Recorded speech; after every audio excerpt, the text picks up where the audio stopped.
I'm pleased to take this opportunity to declare once again, therefore, that this administration attaches the greatest importance to constructive and helpful criticisms as well as the freedom of the press, and to declare further that the administration also attaches the greatest importance of fundamental human rights. A visible improvement in the standard of living of our people will not come overnight, of course. It is nonetheless feasible to take a meaningful action now which would alleviate the deprivation and misery of the large majority of our population within a short time.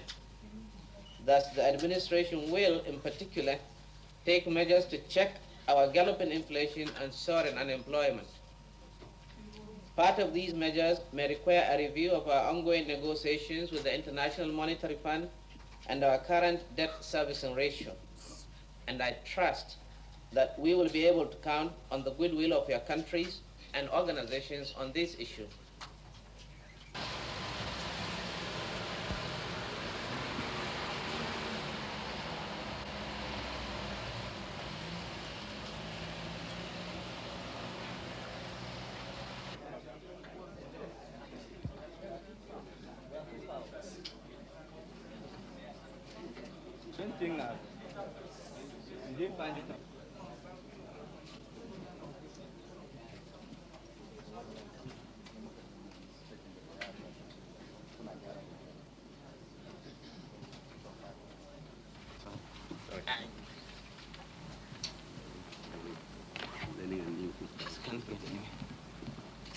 Please sit down.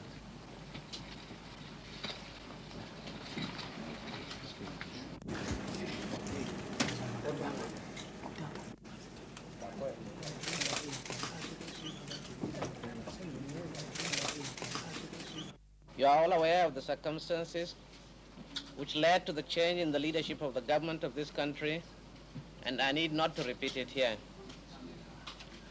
Let me first of all congratulate all of you for a well-deserved appointment as members of the Armed Forces Ruling Council, a body which now replaces the former Supreme Military Council as the highest ruling organ of government.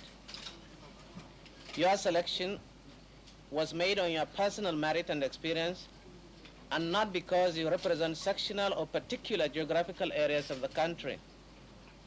I hope, therefore, that you will justify the confidence reposed in you. As members of the highest ruling organ of government, you are directly in the focus of the keen and watchful eyes of the public for your conduct of public affairs, your utterances, and general behavior. I, therefore, expect of all of you at all times loyalty, good conduct, and exemplary leadership qualities. I equally expect of you to be above board and render selfless service to the nation.